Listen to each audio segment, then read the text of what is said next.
Meu querido irmão e meu amigo, mais uma vez estamos diante da palavra do Senhor, sempre gratos a Deus por esta grande e rica oportunidade de poder estarmos sempre examinando a palavra dele e tirando para nós aquilo que ele tem a nos falar por meio da sua palavra escrita na Bíblia Sagrada. Eu quero agradecer imensamente a você que tem me acompanhado, que tem me assistido, que tem se inscrito no canal e que tem recebido bondosamente as mensagens que temos enviado através desse canal. Que o nome do Senhor seja exaltado, seja glorificado, que as nossas vidas sejam fortalecidas nesses dias de tanto sofrimento, nesses dias de tanto trabalho, tanta luta e tanto sofrimento por parte de muita gente. Estamos vivendo tempos difíceis, não podemos negar esta verdade.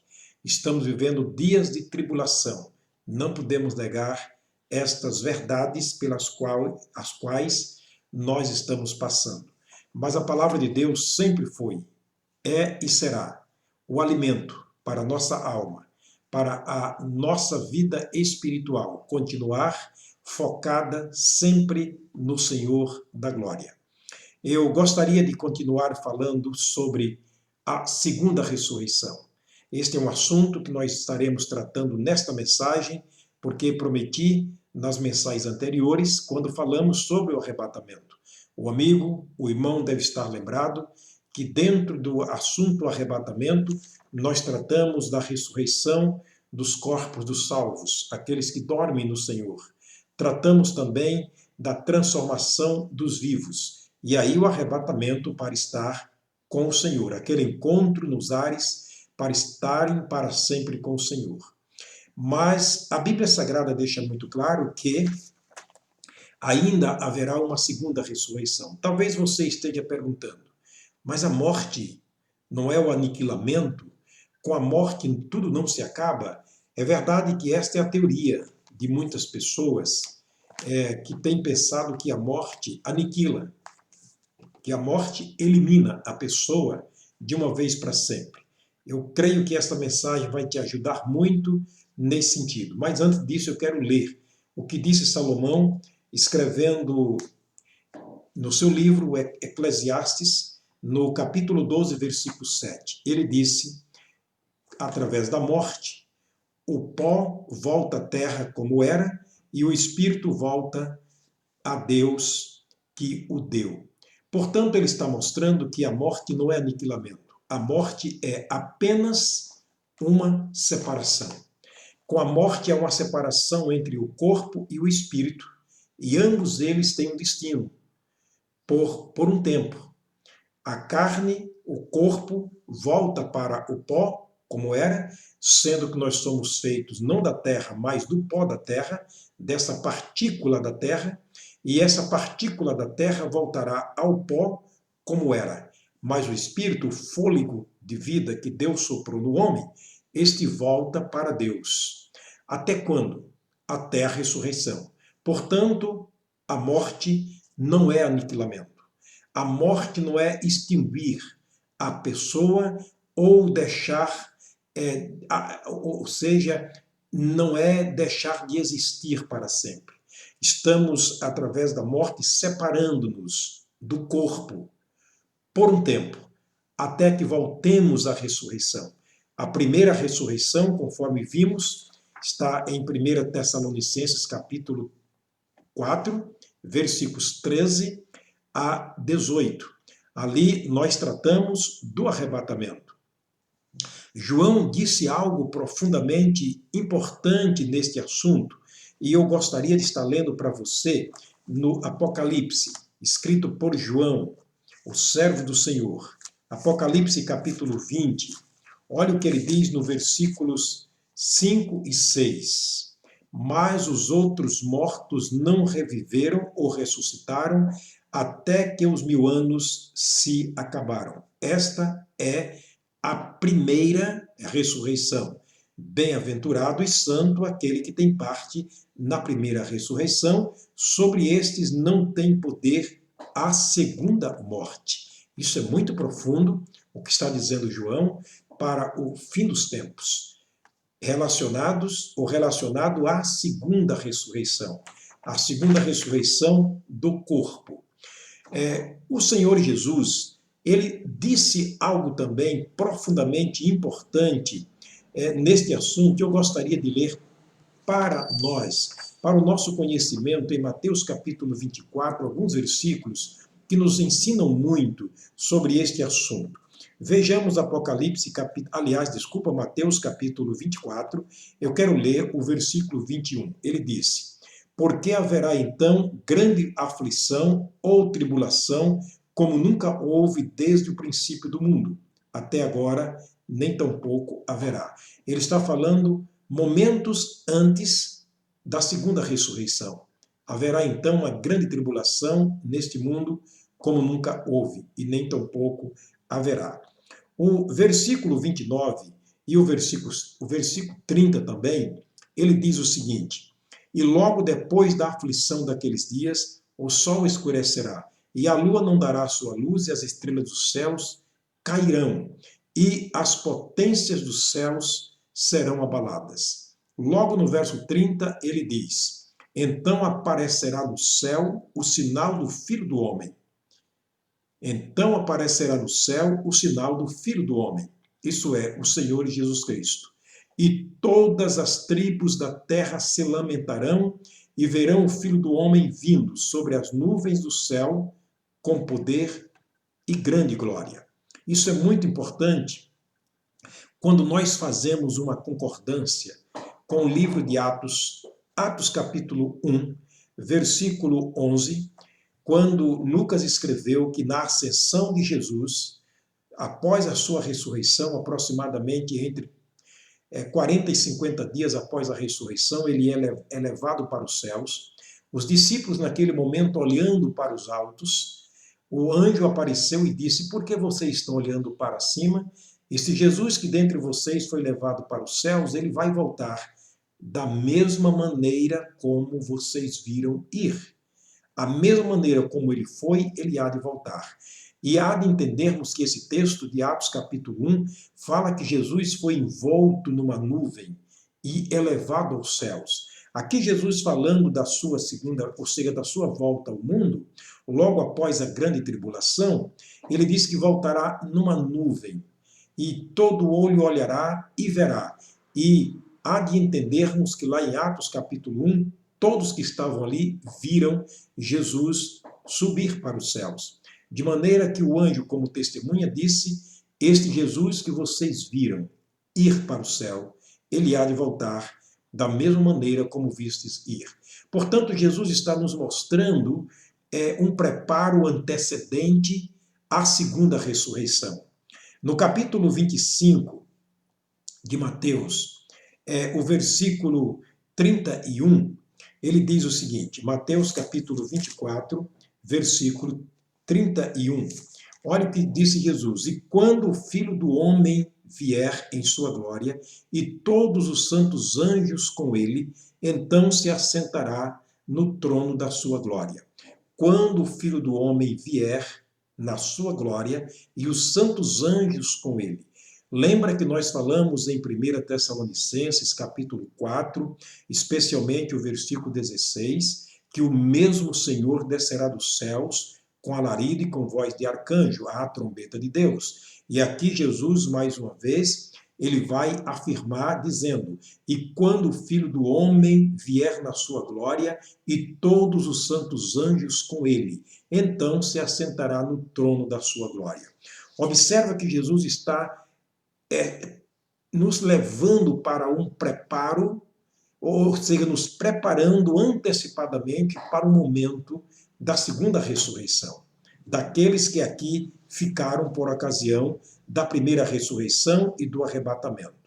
Haverá então um tempo, o que Jesus está dizendo aqui é muito interessante. O que será que ele está dizendo para nós com essas palavras? Ele está deixando claro que haverá então um julgamento. Haverá um tempo de julgamento, um julgamento, por assim dizer, mundial, um julgamento coletivo de todas as nações vivas que estiverem sobre a terra, mas também dos mortos que morreram desde os tempos passados, aqueles que não tiveram parte na primeira ressurreição. Portanto, esse primeiro, ou seja, esse julgamento será para um acerto de contas com Deus. Ninguém escapa de Deus. Vivendo ou morrendo, estamos diretamente envolvidos com o Senhor. Está escrito em Hebreus capítulo 9, versículo 27. Ao homem está ordenado morrer, vindo depois da morte o julgamento. Quer dizer, um acerto de contas. Querendo ou não, um dia o mundo inteiro estará diante de Deus para o julgamento na pessoa do Senhor Jesus. O que disse Jesus em Mateus 25, verso 31, é muito sério. O Senhor Jesus voltará dos céus e assentará no seu trono. Não esqueçam dessas palavras do Senhor Jesus, porque nós vamos chegarmos no Apocalipse e nós vamos ver isto bem claro, o que disse Jesus aqui em Mateus capítulo 25, versículo 31. Antes haverá então esse tempo de grande tribulação que o mundo passará, mas logo em seguida, então, o aparecimento do Senhor Jesus, que é chamado de a revelação. Ele voltará visivelmente, quando todos verão, na primeira vinda, ou seja, no primeiro estágio, apenas os salvos viram e entenderam aquele som distinto, aquele som do arrebatamento, da ressurreição e da transformação dos vivos. Mas nesta segunda fase da segunda vinda de Cristo, ou seja, da volta de Cristo ao mundo, ele deixou claro que todo olho olhará e verá o Filho do Homem vindo sobre as nuvens dos céus, com poder e grande glória. Neste julgamento, nós vamos ver aqui algo interessante.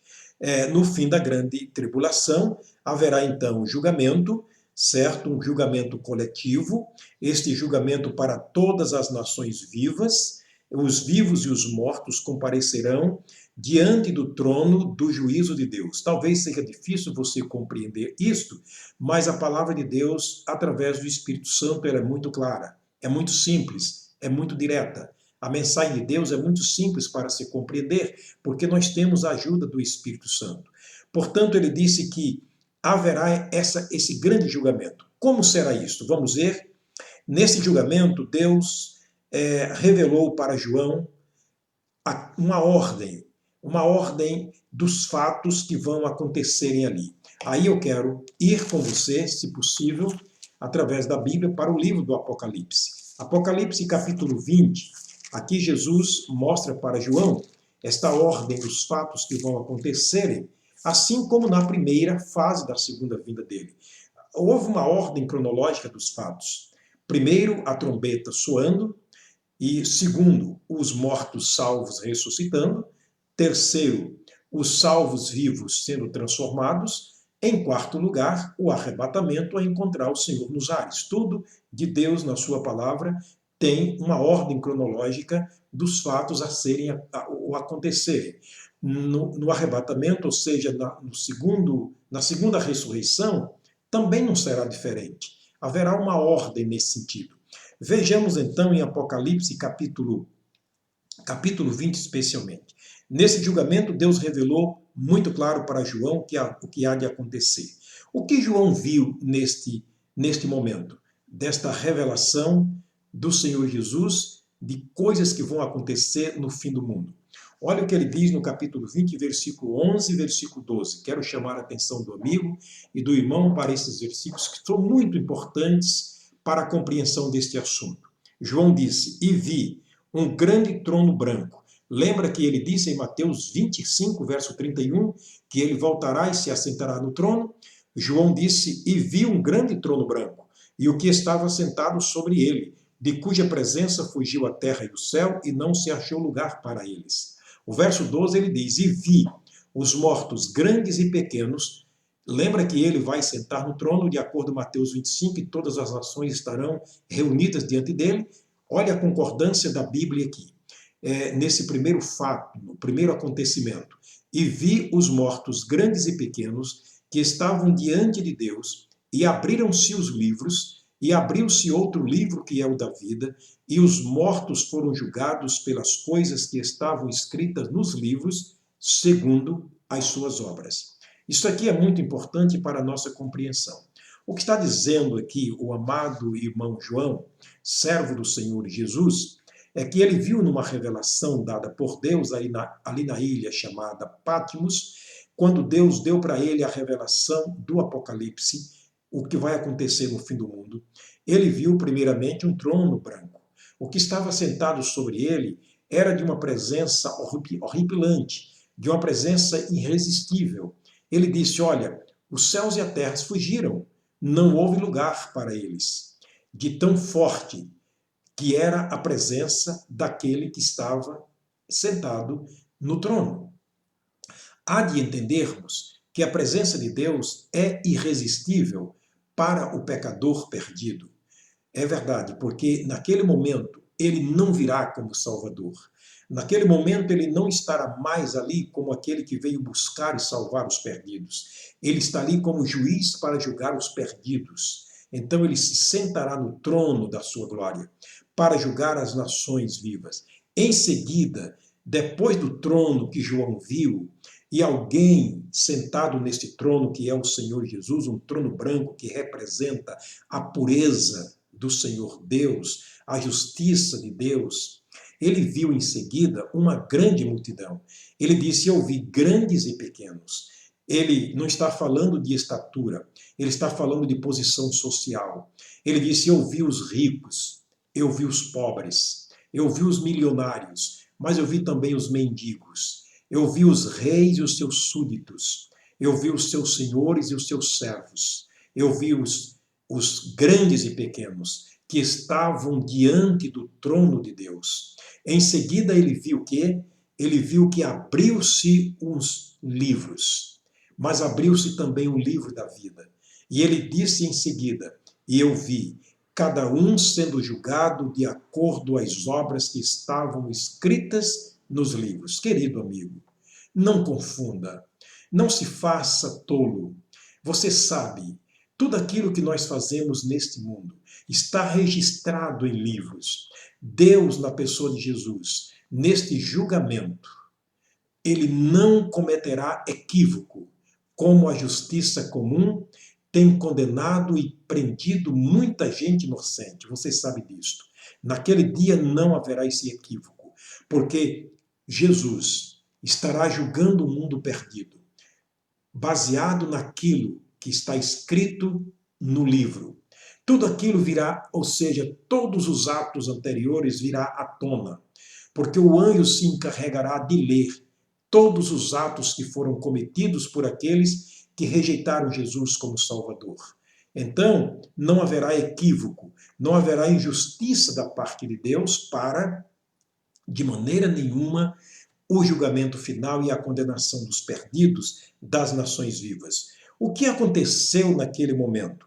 O versículo 13, ele vai dizer o seguinte, e deu o mar os mortos que nele havia, e o inferno deu também os mortos que nele havia, e foram julgados cada um segundo as suas obras. Aqui acontece o ato da segunda ressurreição. Lembra que Daniel disse que quem dorme no pó da terra há de ressurgir, alguns para a vergonha eterna, mas outros para a vida eterna. Na primeira ressurreição, os corpos dos salvos ressuscitaram para a salvação eterna, para a libertação, que a Bíblia chama de a regeneração do corpo, a salvação prestes a se manifestar, de acordo com 1 de Pedro capítulo 1, mas aqueles que não morreram em Cristo estarão guardados para a segunda ressurreição. Aqui a Bíblia diz que aqueles que estiverem no mar ressuscitarão, aqueles que estiverem no inferno, o espírito que está preso nas chamas, sairão dali para encontrar o Senhor Jesus, estarem diante do Senhor. Esta é a segunda ressurreição. O mar darão os mortos que nele houver. A morte e o inferno darão também aqueles que lá estiverem. Ambos estarão diante do tribunal de Deus, do julgamento de Deus, do trono branco, para uma prestação de contas. Ele viu esta cena horripilante, terrivelmente medonha diante dos seus olhos. Mas o texto continua ainda. O que aconteceu depois de tudo isto? Versos 14 e 15, ele diz o seguinte, de Apocalipse capítulo 20, e a morte e o inferno foram lançados no lago de fogo. Esta é a segunda morte. Esta é a segunda morte. Houve uma primeira morte que nós chamamos, e a Bíblia Sagrada afirma isto, de separação. Houve a separação do corpo e da alma, onde ambos seguirão o seu destino, corpo para a sepultura e alma para o céu ou para o inferno. Por ocasião da ressurreição, na volta do Senhor Jesus, então estes voltarão a se encontrarem de novo para estarem presentes na presença de Deus e do Senhor Jesus para o julgamento final. Repito mais uma vez o versículo 14 para nossa compreensão.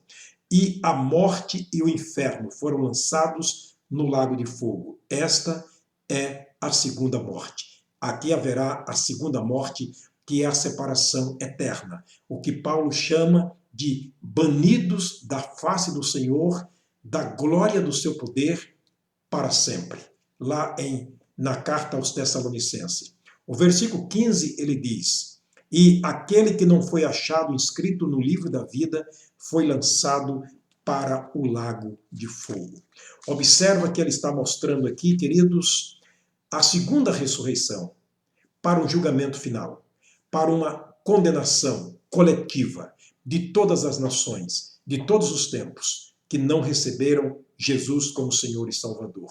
A Bíblia diz que os anjos que rejeitaram, os anjos maus, rebeldes, que caíram com Satanás, que rejeitaram a mensagem de Deus, que rejeitaram o conselho de Deus na pessoa de Jesus, esses foram guardados nos negrumes das trevas, estão reservados para o dia do julgamento. Todos estarão diante de Deus. Ninguém, acredite, ninguém escapará do juízo final. Absolutamente ninguém. Todos estarão prestando contas dos seus atos diante de Deus, não para a salvação, porém para uma condenação eterna. Muitos estarão ali. E naquele dia eu tenho certeza que muitos decidirão, vendo Jesus, farão uma decisão. E ele vai dizer: aquele cujo nome não estiver escrito no livro da vida foi lançado para o lago de fogo. O seu nome já está no livro da vida. O seu nome já está escrito no livro da vida, de onde jamais sairá, escrito pelo sangue de Cristo. Querido, bem-aventurado aquele que faz parte na primeira ressurreição, porque sobre aqueles, nessa segunda ressurreição, a morte não terá domínio sobre eles. Talvez você esteja perguntando, mas Deus determinou que fosse assim? Não. Não, esse aqui é um assunto para o fim do mundo, para aqueles que rejeitaram durante esse tempo da graça, durante esse tempo da pregação do Evangelho, rejeitaram o Senhor Jesus e não receberam como Senhor e Salvador. Portanto, eu quero ler para você qual é o plano de Deus para nós nos dias atuais, agora, nesse momento, neste dia. Paulo, escrevendo aos Coríntios, na sua segunda carta, ele diz: se alguém está em Cristo, nova criatura é, as coisas velhas se passaram, eis que tudo se fez novo. Em Romanos capítulo 8, verso 1, ele diz: se alguém está em Cristo, aliás, e agora nenhuma condenação há para os que estão em Cristo, não há mais nenhuma condenação. O próprio Jesus escreveu, ou seja, ele disse, João escreveu no capítulo 3, ele diz: porque, verso 16, Deus amou o mundo de tal maneira que deu o seu Filho unigênito, para que todo aquele que nele crê não pereça, mas tenha a vida eterna. O plano de Deus é que nós não passemos pela segunda ressurreição, nem tampouco experimentemos a segunda morte, ou a segunda separação, que é a definição total, é para o inferno, separado de Deus e uns dos outros. E João capítulo 5, verso 24, ele diz: todo aquele que ouvir a minha palavra e crer naquele que me enviou, tem a vida eterna, não entrará em condenação, mas passou da morte para a vida. Portanto, Deus fez um plano de salvação para o homem. Deus fez um plano de livramento para a nossa alma, para o nosso espírito. Ele deixou escrito na sua palavra, está sendo pregado para você, inclusive agora, nesse momento. Em 2 Coríntios, capítulo 6, versículo 12, Paulo escreveu: eis aqui agora o tempo aceitável, eis aqui agora o dia da salvação, este é o momento de salvação, este é o momento de entregar-se ao Senhor Jesus. Atos capítulo 16, verso 31, Paulo desafia nos dizendo o seguinte: crê no Senhor Jesus e serás salvo tu e a tua casa. Finalmente, Jesus, no capítulo 20 de Apocalipse, verso 3, o capítulo 3, verso 20 de Apocalipse, ele diz: eu estou batendo a porta do teu coração. Se você ouvir a minha voz e abrir a porta, eu entrarei em sua casa. Eu cearei contigo e tu cearás comigo. Sabendo-se que cear para Jesus trata-se de comunhão, ele está dizendo: eu terei comunhão contigo e tu terás comunhão comigo. E juntos estaremos para sempre na eternidade. Ó, querido, não perca tempo. Abra o teu coração agora. Entregue a sua vida a Jesus. Não espere pela segunda ressurreição. Na segunda ressurreição não haverá chance. Não haverá oportunidade. Haverá condenação, julgamento e eterna perdição. Banidos da face do Senhor. Ele não quer que isso aconteça em sua vida. Portanto, você tem a decisão em suas mãos. A decisão é sua. Deus fez a opção, você faz a escolha.